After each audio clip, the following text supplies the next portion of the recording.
Have you ever seen someone get put down in front of everyone, but they still stand tall, their strength shining through the hurt? That's where this story starts. In a fancy Paris restaurant filled with the sound of clinking glasses and rich people talking. Clara Moreau, 24, moves through the dining room, wearing a crisp white shirt, a red waistcoat, and black pants. Her blonde hair, tied in soft curls, sways as she carries a tray of drinks. She's not a regular waitress, she's a junior consultant and interpreter, just helping out for one night because her friend, who runs this place, needed her. Clara's used to boardrooms, not serving tables, but she's here to help and learn how things work. The restaurant sits on a stylish Paris street, glowing with warm light. Chandeliers sparkle over tables covered in white cloth, where wealthy people sip pricey wine and laugh loudly. Clara moves carefully through the crowd, her steps quick but smooth, her smile polite but not overly warm. She's not used to this, but her sharp mind notices everything. The way a guest's glass is almost empty, the quick glance from a couple at a nearby table, the shift in the air when a new group walks in. That's when she sees them, Sophie Leclerc, a classmate from her university days, and Jacques Durand, a billionaire CEO she's read about in business news. They're sitting at a big table, surrounded by a small group, their laughter louder than anyone else's. Sophie's sharp eyes catch Clara as she walks up with a tray of small appetizers.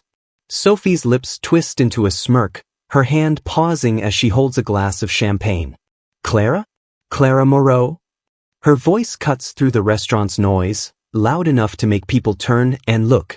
Clara stops for a second, then gives a calm nod. Sophie, she says simply, setting down a plate of tiny food. Sophie leans back, her fancy dress shining under the lights. Oh my gosh, it's really you. What are you doing here, playing waitress? Her tone is sweet but mean, and she switches to French, her words full of mockery. This is sad, isn't it? The smart little student, now a waitress? Clara doesn't let her face change. She adjusts the tray in her hands, her movements careful, and answers in perfect French, her voice steady. I'm just helping a friend tonight, Sophie. Need anything else? The restaurant gets a little quieter as people nearby look over, feeling the tension. Sophie laughs, a sharp, hurtful sound, and turns to Jacques, who's watching with one eyebrow raised. Jacques, honey, you won't believe this. Clara was the star of our class, always so serious about her studies. And now she's running around with plates.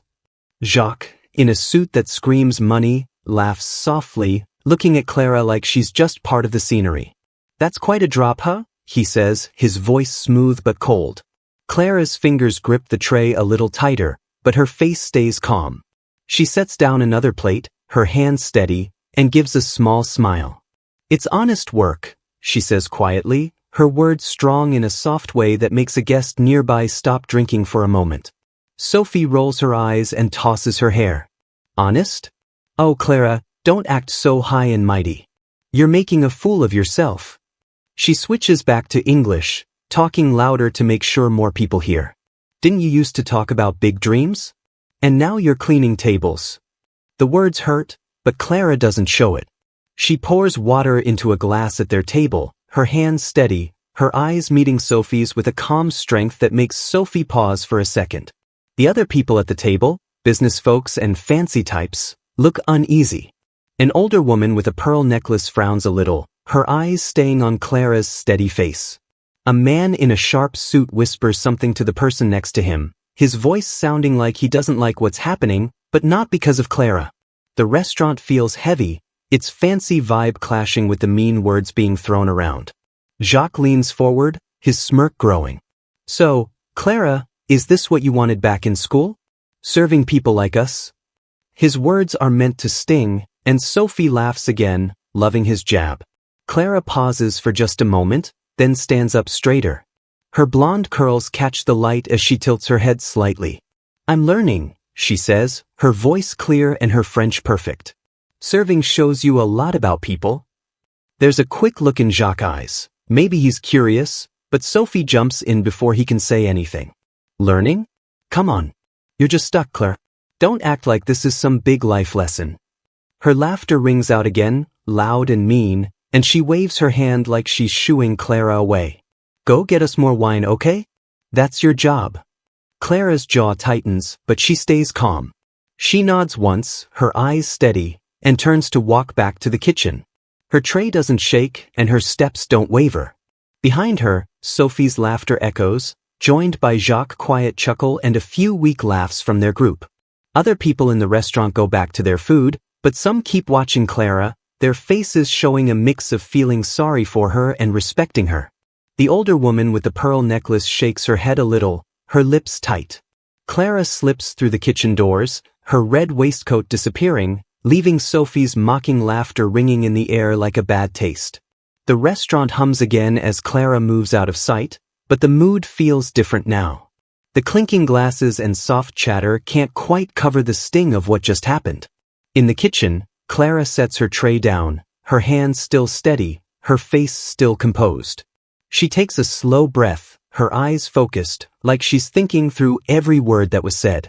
Back at the table, Sophie sips her champagne, still smirking, while Jacques leans back, his fingers tapping the table, his mind maybe not as settled as his face shows. The other guests at their table try to move on, talking about business or the food, but the air feels heavy, like everyone knows something unfair just happened. Clara steps back into the dining room, carrying a bottle of wine Sophie asked for. Her curls bounce lightly as she walks, her uniform still neat despite the long night. She approaches the table again, her face calm but her eyes sharp, taking in every detail, Sophie's smug smile, Jacques' cool stare, the way the others avoid looking at her directly. She pours the wine carefully, not spilling a drop, her hands steady as ever. Sophie watches her, her smirk growing. "You're good at this, Clara," she says, her voice loud again. "Maybe this is where you belong after all." The words are sharp, meant to cut deep, and a few people at nearby tables glance over, their faces showing discomfort. Clara finishes pouring and steps back, her tray tucked under her arm. "I'm just helping out," she says, her voice soft but firm. "But I'm glad you're enjoying your night." Her words are polite, but there's a strength behind them that makes Sophie's smile falter for a split second. Jacques tilts his head, his eyes narrowing slightly, like he's seeing Clara differently for a moment. But Sophie doesn't let it last. She laughs again, louder this time, and leans toward Jacques. "Oh, she's glad we're enjoying ourselves. How sweet." Her voice drips with sarcasm, and she waves her hand again, dismissing Clara. "That's all, Clara. Run along now." Clara nods, her face still calm, and turns away. Her steps are steady, her back straight, as she heads toward another table to check on guests. The restaurant's noise picks up again, but the tension lingers. The older woman with the pearl necklace watches Clara, her frown deepening, like she's angry at what she's seeing. The man in the suit mutters something else to his friend, shaking his head. Clara keeps moving, refilling glasses, clearing plates, her quiet dignity standing out against the cruelty she just faced. Sophie's mocking laughter hangs in the air as Clara pushes through the kitchen doors, her red waistcoat disappearing from the dining room's warm glow. She sets her tray on a counter, the clatter of pots and pans fading as she takes a deep breath. Her friend, Marie, the restaurant manager, is counting on her tonight, and Clara knows she can't let Sophie's cruelty spark a scene that could hurt the restaurant's reputation. That's why she's been holding back, keeping her cool despite the sharp words. Her blonde curls shift as she straightens up, her face calm, and she heads back out to the dining room, determined to keep things smooth. The restaurant buzzes with conversation, but the tension from Sophie's table lingers like a bad smell. Clara moves to a nearby table, pouring water with steady hands, her polite smile in place. Sophie's voice cuts through the noise again, loud and biting. "Clara, come here," she calls, waving her hand like she's calling a dog. Clara turns, her steps even, and walks to the table where Sophie and Jacques sit, their small group watching with uneasy looks. Sophie leans forward, her champagne glass tilted in her hand. "So, Clara, is this your big plan now? Trading your degree for a tray?" Her voice is sweet but mean, and a couple of people at the table laugh nervously. Clara sets down a basket of bread, her movements careful despite Sophie's jab. She's not here to fight, she's here to protect Marie's restaurant. "I'm just helping out tonight," she says, her voice steady. filling in for a friend and learning how to serve. Her words are simple but strong, like she's standing her ground without shouting. Sophie's smirk slips for a second, surprised by Clara's calm. Jacques, leaning back in his chair, tilts his head, his eyes narrowing. "Learning to serve?" he says, his tone smooth but curious. "That's a strange choice for someone like you." Clara meets his gaze, her blue eyes unflinching. "It's useful," she says, switching to perfect French that makes Jacques pause. "Serving teaches you about people." Her words are polite but sharp, and for a moment, Jacques' face shows a flicker of respect, though he hides it fast, glancing at Sophie. An older woman with a pearl necklace at a nearby table watches, her frown softening into something like admiration. But Sophie doesn't let up. She laughs, louder now, and leans closer to Clara. "Oh please. You're not learning anything. You're just stuck in a dead-end job, acting like it's something special." Her French is harsh, meant to carry, and a few guests nearby shift in their seats, looking uncomfortable. Clara's fingers tighten on the tray, but she keeps her composure, thinking of Marie and the restaurant's reputation. She can't let this turn into a spectacle. She takes a breath and answers in flawless French, her voice low but clear. "I'm here because I want to help a friend, Sophie. Helping out isn't beneath anyone." The words hit softly but firmly, and a man in a sharp suit at another table nods slightly, like he's impressed. Sophie's smile turns cold. "Want to help," she says, switching to English. "Don't pretend, Claire. You're here because you failed. You're not fooling us." The air feels thick, the restaurant's elegance dimmed by the cruelty at the table. Clara's heart races, but she stays calm, knowing a fight could hurt Marie's business. Before she can respond, Marie steps out from the kitchen, her face professional but firm. She's been watching from the sidelines, and she's had enough. Marie, in a neat black dress, approaches the table, her voice polite but steady. "Excuse me, Ms. Leclerc, Mr. Durand," she says, her tone calm but carrying weight. "I'm the manager here. Your behavior is crossing a line and disturbing our guests. I kindly ask you to leave." The table goes quiet, Sophie's smirk freezing. Jacques raises an eyebrow, caught off guard, but says nothing. Sophie laughs, sharp and forced. "Leave? For what? We're just having fun." Marie doesn't waver. "You're upsetting my staff and our guests," she says, her voice still polite but firm. "Please, settle your bill and go." The older woman with the pearl necklace nods slightly, approving. Clara stands still, her tray tucked under her arm, grateful for Marie's support but still focused on keeping the peace. Sophie scoffs, tossing her hair. "This is ridiculous. Do you know who we are?"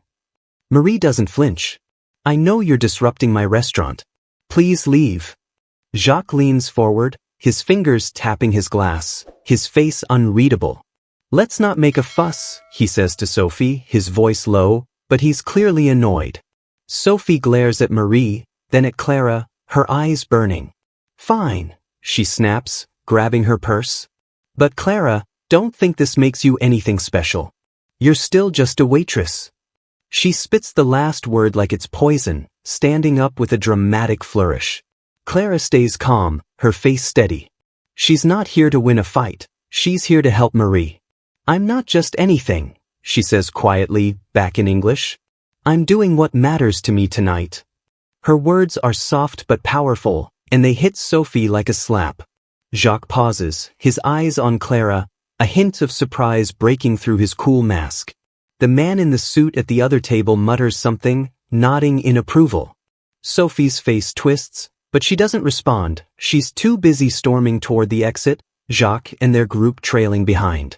Clara watches them go, her heart still pounding but her composure intact. She turns to Marie, who gives her a small, proud nod before heading back to the kitchen. The restaurant's chatter starts up again, but the air feels lighter now, like a storm has passed. Clara picks up her tray and moves to another table, refilling glasses with the same steady hands. Guests steal glances at her, some with sympathy, others with respect. The older woman with the pearl necklace catches Clara's eye and gives a small smile, like she's cheering her on. Clara keeps working, clearing plates, pouring water, her red waistcoat bright against the dining room's glow. She's held her ground not for herself, but for Marie, for the restaurant, for doing what's right. Sophie's final scoff echoes faintly as the group disappears out the door. Clara doesn't look back. But Clara has no idea that next day fate is about to thrust her back into Sophie and Jacques' world, in a showdown that will flip their lives upside down and leave them speechless. Yesterday was huge for Clara Moreau, her last night before starting her dream job as a junior consultant and interpreter, a role she'd worked years to earn. After enduring Sophie and Jacques' cruel mockery at the restaurant, all she wanted was to wipe them from her mind and focus on making her first day count. The next morning, she's ready, stepping into a sleek Paris boardroom with confidence. Her crisp blazer and skirt replace the waitress uniform, her blonde curls neatly pinned back. She adjusts her notes on the polished table, her eyes scanning the room, executives in suits, French delegates talking softly, a large screen set for presentations. She doesn't expect Jacques Durand, the Billionaire CEO, to be here after last night's scene. Her heart is set on her new role, on proving she belongs. The room hums with business chatter as Clara prepares to interpret, her French and English sharp from years of practice. Then the door swings open and Jacques enters, his tailored suit flawless, Sophie at his side in a sleek dress. The air shifts, Clara freezes for a split second, shocked to see them after last night's humiliation. Sophie's eyes lock onto Clara, her smirk faltering as she registers the same surprise. Jacques' face tightens, a flash of recognition crossing his eyes before he masks it with his usual cool demeanor. The room feels the tension, executives glance over, sensing the awkwardness. Clara takes a breath, composing herself, her hands steady as she organizes her papers, determined to focus on her dream job. Jacques leans toward Sophie, his voice low and sharp. "No drama here, Sophie. This deal is too important for a mess." Sophie's lips part, ready to protest, but Jacques cuts her off. "You're leaving. Now." His tone is final, and Sophie's face twists with anger. She grabs her purse and storms out, the door clicking shut behind her. The executives exchange looks, the room settling as Clara pushes last night's cruelty aside, her focus locked on leading the meeting with confidence. Jacques sits, his eyes on her, no trace of last night's smirk, knowing this deal could make or break his company. The meeting begins, and Clara dives into her role, translating the delegate's words with precision, her voice clear and steady. She switches between languages effortlessly, catching every nuance, her sharp mind keeping the discussion smooth. Jacques watches closely, his fingers tapping the table, clearly impressed. "She's brilliant in French," he mutters to an executive beside him, his tone carrying a hint of respect.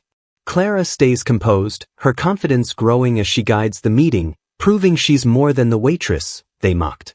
The executives nod, drawn in by her skill, the room's earlier shock fading into focus on the deal. A French delegate, a stern older man, asks a tough question about the deal's financial terms. Clara translates it perfectly, adding a subtle clarification that keeps the conversation on track. The lead executive nods, impressed, and jots down a note. Clara remembers Sophie from university, always loud, always acting superior, dismissing her hard work as dull. Now, with Sophie gone, the irony feels sharp, Clara's shining in her dream job, far from last night's taunts. She doesn't dwell on it, she's too busy leading the meeting, her every word proving her place. The discussion intensifies, and Clara handles a heated exchange between two executives, translating their sharp words with calm precision and offering a compromise that earns nods from both sides. The French delegate smiles faintly, pleased. Jacques leans forward, his eyes fixed on Clara, his earlier amusement gone. Her confidence commands the room, her composure unshaken by the shock of seeing him again. The meeting hits a key moment, a debate about expanding the deal to new markets.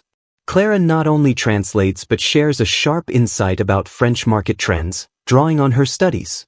The room pauses, heads turning. The lead executive asks her to elaborate, and she does, her voice steady, her points clear. The delegates nod, one scribbling notes, visibly impressed. The power dynamic has shifted, heavy and clear.